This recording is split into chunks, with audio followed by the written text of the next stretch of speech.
Well, good afternoon, everyone.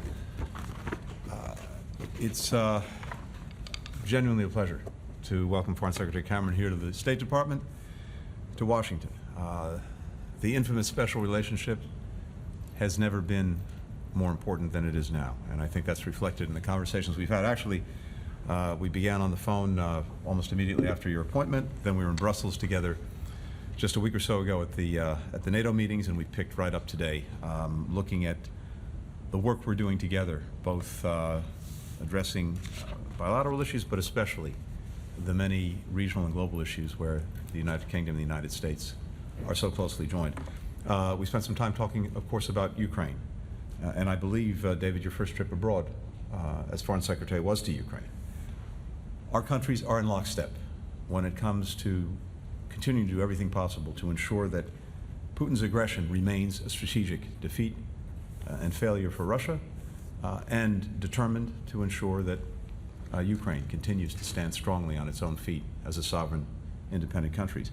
Our meetings, at NATO, I think, made very clear that there remains unwavering support for Ukraine across our alliance, and indeed well beyond it. More than 50 countries that are working together to support Ukraine. In those efforts, over the last almost 2 years now, the United States has provided something north of $70 billion to support Ukraine.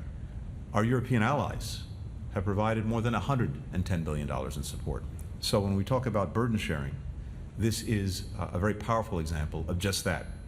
And we are grateful for the work that our partners have done, starting with the UK. The UK's leadership has been absolutely essential. The UK has committed the second most of any country after the United States in military assistance. And of course, as I said, across the board, if you look at what our European partners are doing, what other partners in other parts of the world are doing, because this is really a global coalition in support of Ukraine, as I said, other countries are doing extraordinary things.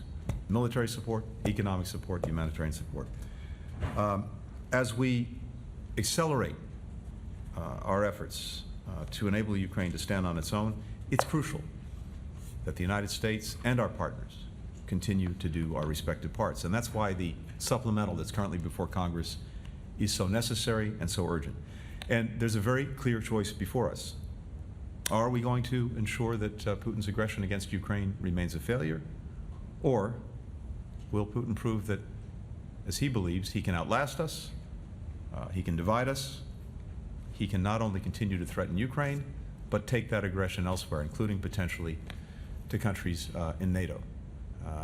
We know that the supplemental, this is an important moment, and important because the people who want to see it fail, the people who want to see it not go forward, are sitting in Moscow, they're sitting in Tehran, they're sitting in Beijing. We also discussed the ongoing conflict and Israeli campaign in Gaza. We both recently returned from the Middle East. We're also both united on behalf of our countries in support of Israel's right to do everything it possibly can to ensure that October 7th never happens again. And at the same time, we're committed in our conviction that Israel must do everything it can to protect civilians, to ensure that humanitarian assistance flows into Gaza.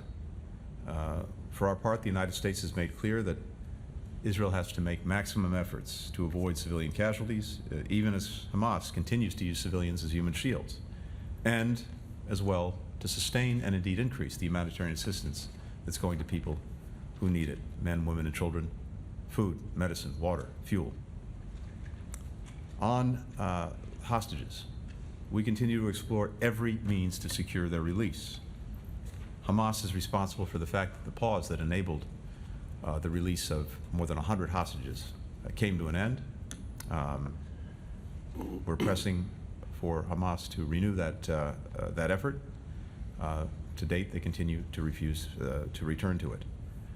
We're also pressing, in the meantime, for Hamas to allow access for the ICRC to the hostages in Gaza to assess their condition, their well-being, and to at least be able to tell the world that. Finally, when it comes to conflict in the Middle East, we are absolutely united in doing everything possible to prevent it from spreading.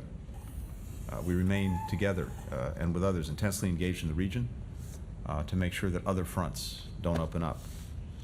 This includes safeguarding maritime security in the Red Sea and the Gulf of Aden. We've seen totally unacceptable attacks there on shipping. That has to stop. We have every reason to believe the attacks were enabled by Iran, by weapons supplied by Iran to the Houthis. And we are closely coordinating on steps to protect maritime shipping and to make sure that this practice stops. We're also focused on ensuring that anything that would add to instability in the West Bank does not continue. That includes making sure that extremist settler violence stops. We've, as you know, taken steps this week in the United States to impose visa restrictions on responsible individuals, and if necessary, we'll take further action. But we've seen some progress there, but more needs to be done to ensure that this extremist violence ends. Finally, on Gaza, it's very important that even as we're focused on what's happening day in, day out, that we're also not only thinking about, but working on what comes next, and particularly building a foundation for a durable peace and durable security. Tomorrow I'll have a chance to welcome colleagues from around the region here in Washington, from the Arab League, the Organization of Islamic Cooperation. I look forward to continuing those discussions with them. We had a chance as well to discuss our approach to the People's Republic of China. We're aligned on key challenges that we face in the Indo-Pacific. That includes ensuring peace and stability across the Taiwan Strait, as well as standing up to the PRC for its non-market practices. We're also engaging China where we can to try to see if we can find cooperation in solving some of the big challenges that we face, including, for example, risk and safety issues when it comes to artificial intelligence. The United States and the United Kingdom have been leading in the efforts to establish rules of the road. Prime Minister Sunak hosted the first ever global summit on AI safety, a very, very important step. And this is an area where the United States and the United Kingdom will continue to work together. Let me just say in closing that as we're looking at the challenges we face, I heard the Foreign Secretary note recently, and I quote if I can, David, "If we turn this moment of danger and insecurity into something that brings a new sense of unity between allies, there's no reason we cannot prevail." And that's exactly what we're doing. Strengthening, reinforcing the unity that we already have. And as we do that, and as we do that with our other partners, we can, and indeed we will, prevail. David. Thank you very much, Secretary of State. Thank you, Tony. We had an excellent meeting. It was a detailed, substantial run-through of all the issues that you discussed, and it reminded me of when I was Prime Minister. There is no more important relationship for Britain than this partnership with the United States. And I'm glad to see that it's not only stronger than ever, the AUKUS agreement, the Atlantic Declaration, things that have been put in place since I left office, and I'm delighted that they're there and they make the relationship even stronger, and very glad to be Foreign Secretary and working on that. And also, this relationship's never been more important in the dangerous and insecure and unstable world in which we currently live.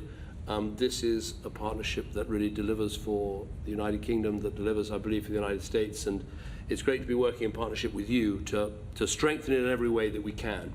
I won't repeat every area that you mentioned, but just let me make a few points. First of all, the situation with Ukraine. This was, apart from the meeting we were having today, this was the reason I wanted to be in Washington, D.C. this week, was to make the point about how important it is that we go on funding Ukraine and helping Ukraine in every way we can to resist Putin's illegal invasion. I see it as the challenge of our generation. Just as my grandfather's generation had to fight off Nazi aggression in Europe, we are fighting against Russian aggression in Europe. And the challenge, in a way, is a simple one. If you add up the economies of the allies of Ukraine, the United States, the United Kingdom, countries of the European Union, we outmatch Russia 30-1. What we have to do is to make that economic strength count in the economic support, the diplomatic support, the moral support, but above all, the military support that we give to Ukraine. And one of the points I was making on Capitol Hills, this is not just an issue of European security, it's also an issue of United States security too. As you said, if we don't stop Putin in Ukraine, he will be back for more. We know that, and next time it could well be a NATO ally, in which case it wouldn't just be British and American funds and weapons, it would be British and American lives. I think there has been progress. I think sometimes it's important to stand back and look at what's really happened. The Ukrainians have taken back half the land seized by Putin. Recently, they've knocked the Russian Navy right back across the Black Sea, sinking a good portion of it in the process. We've opened up a shipping lane with British insurance made available so that over 200 ships have managed to export grain and other goods from Ukraine, and that's helped their economy to grow. And of course, they are knocking on the door of both NATO and the European Union. And so these are huge advances for this country in the struggle. And the other point I've been making while I'm here is it is value for money. Thank you, Tony, for what you said about the scale of European support now outmatching US support. We are rightly sharing the burden, as we should. It's our continent. But I'd also argue that for something like a 10% uplift in your defense budget and our defense budget, we've actually, with the bravery and strength of the Ukrainians, destroyed about half of Russia's pre-war defense strength. So without the loss of a single American or British life.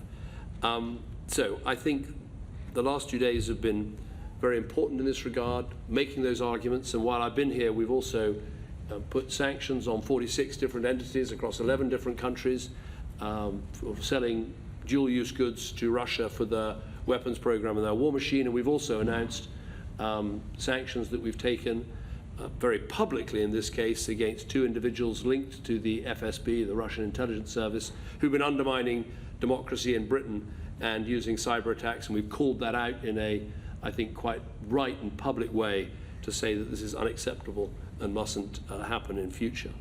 Of course, we did discuss the Middle East in a lot of detail, as you said.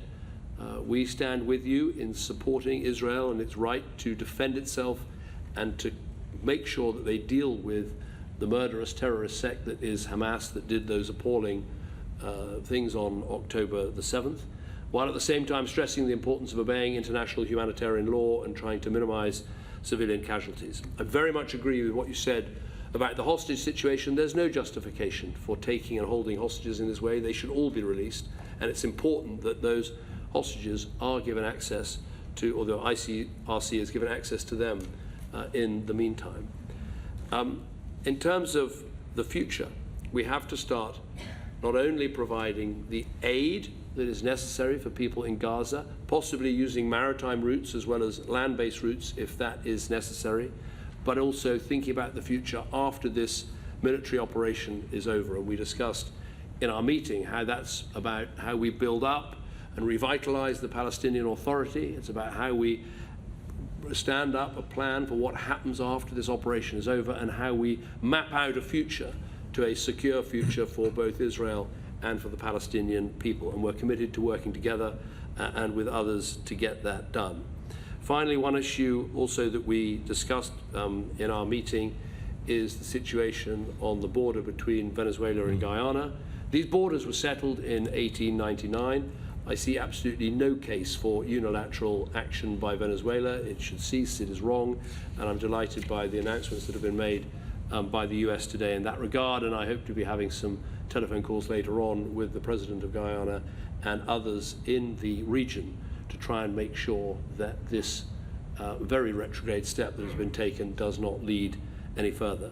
But above all, we discussed China.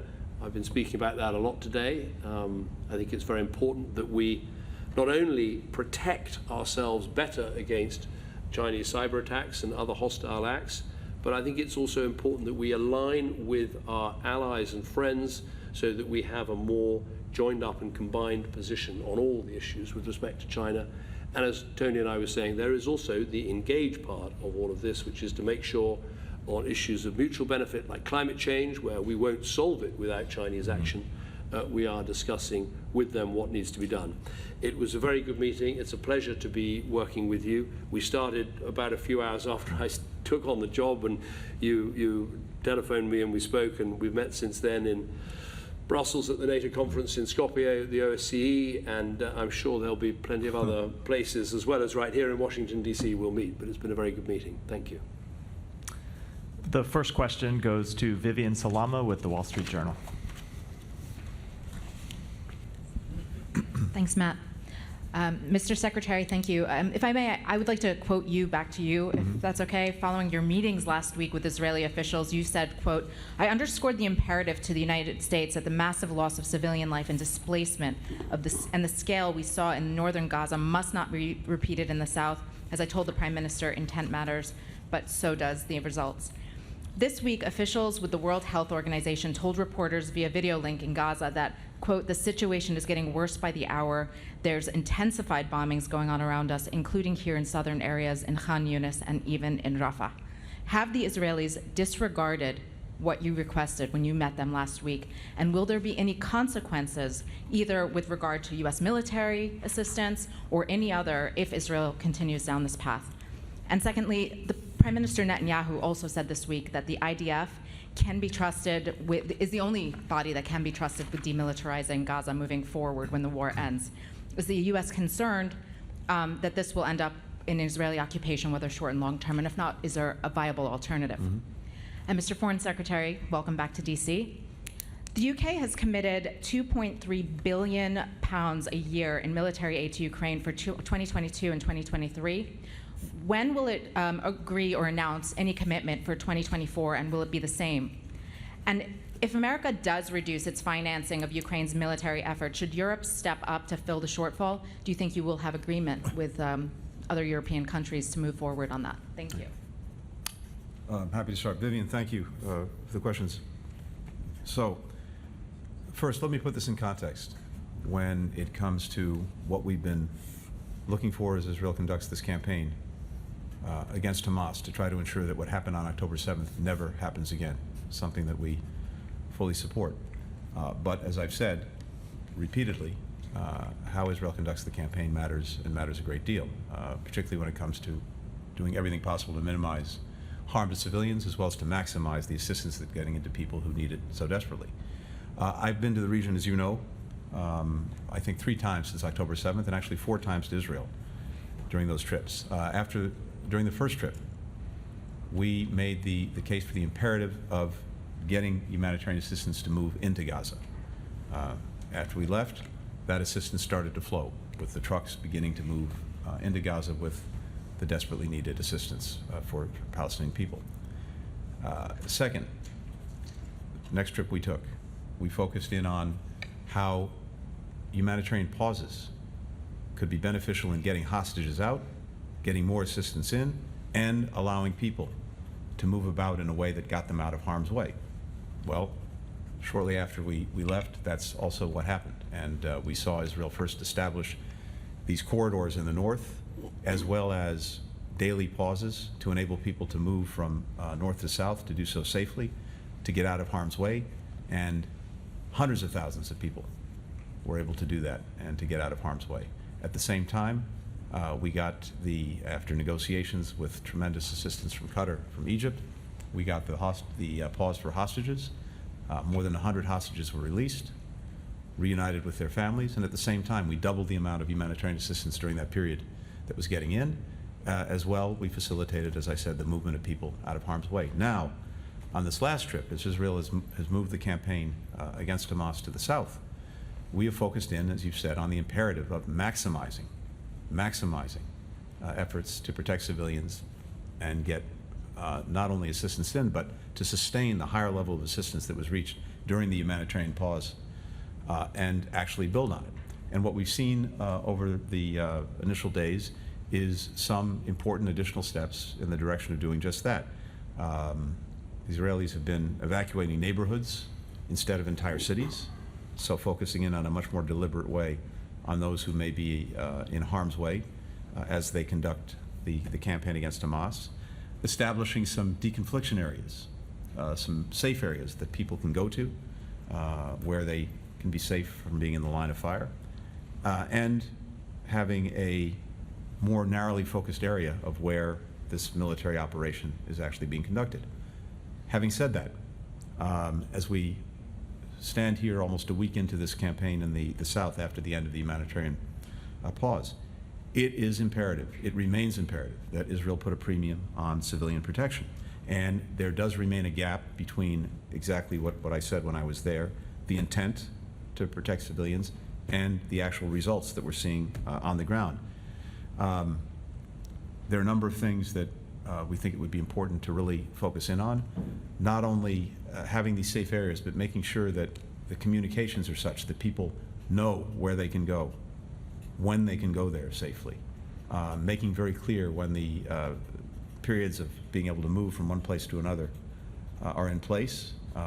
In other words, these, in effect, daily pauses, making sure that those pauses apply not just to one neighborhood, but to a broader area so that, again, people have confidence to know that they can move out of harm's way and move to a safe area. Making sure that the areas that they go to are fully resourced and supplied with things that people will need to get by while they're away from their homes: food, medicine, water. And again, also making sure that in areas that are clearly out of the conflict zone, that they remain so, that military means not be used in those areas. So this is something that we're talking about with the Israelis on a regular basis, including as recently as today, and including in the President's conversation with Prime Minister Netanyahu earlier today. We continue to recognize the extraordinary difficulty of this task, as Israel is dealing with a terrorist adversary that intentionally embeds itself with civilians. But again, Israel has an obligation to do everything possible to put a premium on protecting civilians and maximizing humanitarian assistance.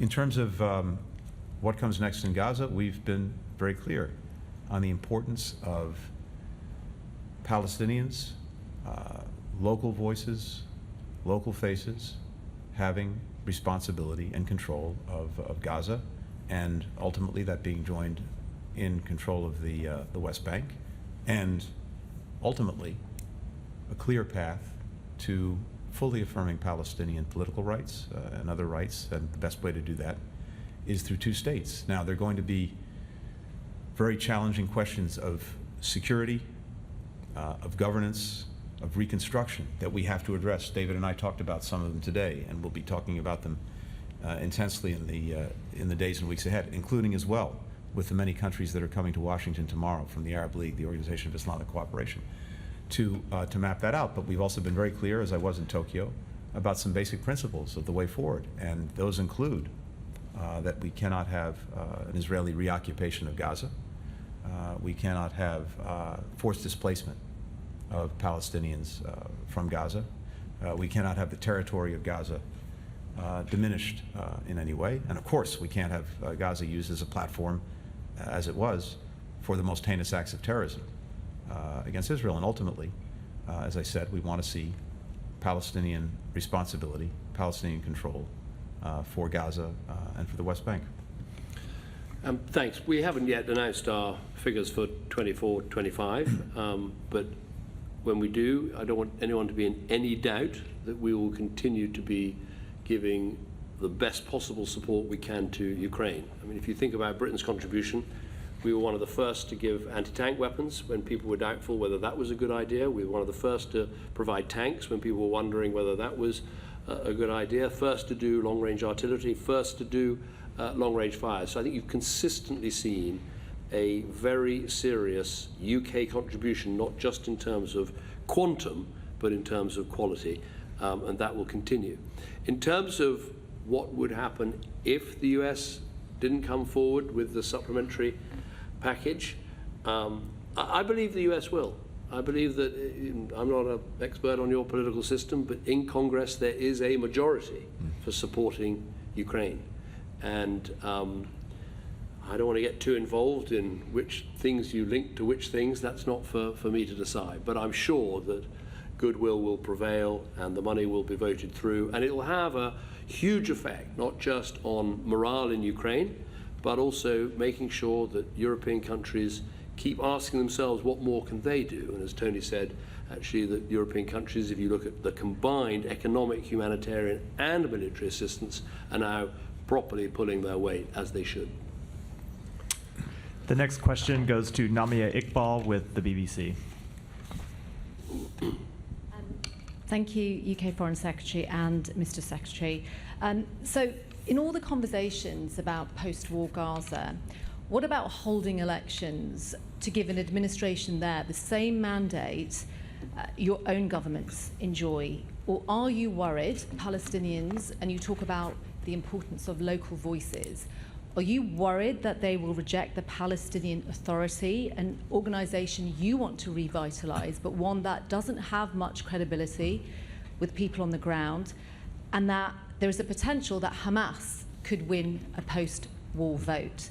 My other question is, Ukraine's spring offensive has failed to gain significant ground. The US Senate, as we know, is blocking funding for Kyiv. Are you watching the war slip away from Ukraine? And specifically to the UK Foreign Secretary, Mr. Cameron, you say you're here for Ukraine. So the $61 billion or so that's earmarked is American taxpayers' money. A poll last month suggested nearly half of Americans want the war in Ukraine to end quickly, even if that means ceding land to Vladimir Putin. So what would you say to those members of the American public who might look at you and accuse you of trying to interfere and influence domestic policies? Thank you. Let me just take the first point. Look, I'm a small d Democrat rather than a big D Democrat, but I believe in democracy. I believe in elections. But actually, one of the things I did after leaving office was to spend some time looking at how we try and help the most fragile states in the most fragile situations. And I think often a rush to elections rather than trying to build a provisional government that represents the different shades of opinion in different parts of a country can be a mistake. The most important thing is to get services flowing, to get governance in place, to make sure there's security. There's plenty of time for elections in future, but getting that thing right is actually the most important of all, and that's what I'm sure we should be focused on. Just on the spring offensive, I don't want to repeat all the things I said, but I think if you actually stand back and look at the overall picture of what's happening between Ukraine and Russia, it is a massive defeat for Putin. He's lost 300,000 people. He lost a quarter of his attack helicopters in one night a few days ago. He's lost a big proportion of his Black Sea fleet. He's seen NATO grow and be as more confident and more united than I think I've ever seen it in my lifetime, now with the addition of Finland and Sweden. So I think when you actually zoom out and look at the big picture, you can see what a strong position Ukraine has put itself in through its bravery and through our support. I've now forgotten the question that you asked me. I read it and I can't read my writing. What was it?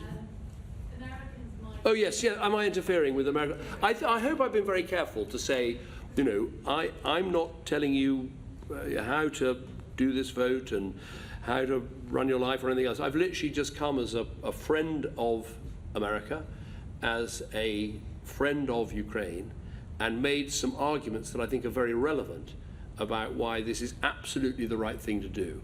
You know, in the 1930s, we didn't act fast enough to deal with an evil dictator who was invading European countries and redrawing borders by force, and we know how that ended. And I think strength through deterrence and helping your allies and stopping this appalling invasion is absolutely essential. So I've been making those arguments, but I've also, I hope, have made some value for money arguments, as I said. You know, for a 10% uplift in the US defense budget is actually, with Ukrainian bravery, destroyed almost half of Russia's pre-war military capacity without the loss of a single American life. Now, of course, there are all sorts of issues we all have to deal with in our own countries at the same time as making the arguments for international engagement and for working together overseas. But I don't think I can remember a time when the need for international solidarity and action to tackle these threats has been more important for our own domestic security. I simply don't think there is, in any of our countries, a sort of put up the drawbridge and think you can insulate yourself from these problems. You can't. Our people, whether you're American or British, they live all over the world. Our businesses trade all over the world. We need international stability and security and open sea lanes and all those other things. And I think that argument is one worth making, and that's what I've been making here this week. It's not interfering. It's making an argument and hoping that people will engage with you, listen, and hopefully vote through that money. What David said. And let me just say, how he is more than welcome in this moment, because sometimes some of my colleagues across government, including in the Congress, hearing something from our closest ally and partner, that has an even greater resonance than hearing it from me or other people in the administration. So we really welcome it. It's so important that they hear the perspective that David brings to bear on this, that the UK brings to bear. And I think it has a very positive effect in getting the focus where it needs to be, both on the success that we've had together to date in our support for Ukraine, but also the imperatives of continuing that support. It's not, the only way this slips away is if the support goes away. And I'm convinced that, as you've heard David say so eloquently, there's been extraordinary success by Ukraine, extraordinary strategic failure by Russia. It's in our interest to make sure that both endure with regard to Ukraine, and the best way to do that is to sustain our support. One other footnote on this, and this is more for the American audience. If you look at the investments that we've made in Ukraine's defense to deal with this aggression, 90% of the security assistance we provided has actually been spent here in the United States with our manufacturers, with our production, and that's produced more American jobs, more growth in our own economy. So this has also been a win-win that we need to continue. For the next question, Simon Lewis from Reuters.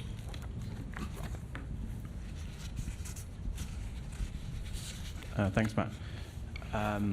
Firstly, Foreign Secretary Cameron, you're here about 11 months before voters here in the US will go to the polls. You may have looked at the polling ahead of your trip for the presidential election, but I'm interested to know what is the level of concern in the UK and among other US allies that this country could take a turn towards isolationism or even authoritarianism, particularly if President Trump returns. And additionally, the UK's Telegraph has reported this month that your Defence Minister, Grant Shapps, wants to drop plans to hand back the Chagos Islands to Mauritius. Is that something you guys have discussed today? And are there concerns for both of you that handing back the Chagos Islands at this time could create an opening for China and mean the loss of a strategic US base? So I'd be interested in both your responses on that one. And for Secretary Blinken, today Reuters and AFP, Agence France Presse, published detailed reports that make clear that our journalists were hit by Israeli tank fire with 2 strikes that killed my Reuters colleague Issam Abdallah and injured 6 other reporters, including AFP photographer Christina Assi, who was severely wounded on October 13th. These were journalists with clear press badges, markings, just doing their jobs, like more than 60 other journalists who've been killed in this conflict so far. After seeing that evidence, Secretary Blinken, do you believe Israel's assurances that it doesn't intentionally target journalists? Human Rights Watch and Amnesty International called today for investigations of these strikes as a war crime. Would you support those calls? Thank you. Should I do the... first of all, I'm not going to get involved in the US election. All I know about elections is the opinion polls. They told me I was going to win outright in 2010 and I didn't. They told me I wouldn't win in 2015 and I did. And so I always... And polls are a bit like if you're a farmer with weather forecasts. They're all you've got, but they don't necessarily turn out to be right. But I'm not going to get involved in any way. On the issue of the vital US airbase at Diego Garcia, when foreign secretaries and secretaries of states get together, they often discuss the importance of the assets that we share and use around the world, and that is an important one, and we touched on that this afternoon. I'll let Tony ask the rest of the questions, but can I just give my sympathies and condolences to the loss of your colleague. What journalists do in war zones, and I've seen it with the BBC and the reporting that they've done, and ITV and other British journalists, it's absolutely essential that you have independent, impartial, professional journalists covering these conflicts, and it's an incredibly difficult job, incredibly brave job, and the condolences from me and from everyone in the UK for that loss of life. And Simon, I can only start with the same thing, which is expressing my own deep felt condolences for their loss and for your loss. And like David, I have extraordinary admiration for the men and women in your profession who every day around the world, in the most dangerous places in the world, are trying to bring the facts, the stories to other people. And that too is more important than ever. As someone who actually started his career as a journalist, this is something that's near and dear to my heart. And my respect and my admiration for everyone in the profession, but especially those who put their lives on the line to bring stories to the rest of the world, that really knows no bounds. So I'm deeply sorry for this loss.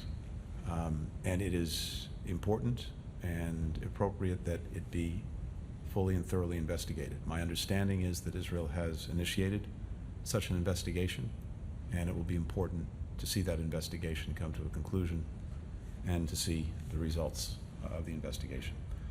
On Diego Garcia, I can just say, as David said, look, this is a joint U.S.-UK military facility that plays a vital role in the Indo-Pacific region. For us, it plays a vital role in global security. It enables our own support for regional stability, gives us an ability to respond rapidly to crises, and also to counter some of the most challenging threats that we face. We, as you know, recognize UK sovereignty over British Indian Ocean territory, but this is a bilateral matter for the UK and Mauritius to work out, and we support their engagement to resolve the differences. And the final question goes to Dan Rivers with ITV.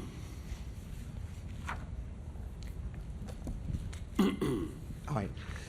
Are there any circumstances in which the UK and US would accept Israel continuing to wage this war for more than a month, to both of you? And specifically to the Foreign Secretary, those on the right of the Conservative Party feel that the Prime Minister's Rwanda legislation and his decision to sack Suella Braverman and appoint you are part of a deliberate shift to the middle ground. Do you think those moves have deeply divided your party now? First of all, in terms of my appointment, I was asked to be Foreign Secretary at a time of great international difficulty to try and help deal with some of the issues we've been talking about today, whether that is the Ukraine conflict, whether it's the situation in the Middle East. And I took the job because, first of all, I admire Rishi Sunak as Prime Minister. I think he's doing a very good job at a difficult time. I think he's a man of great integrity, depth and talent, and it's a pleasure to work with him.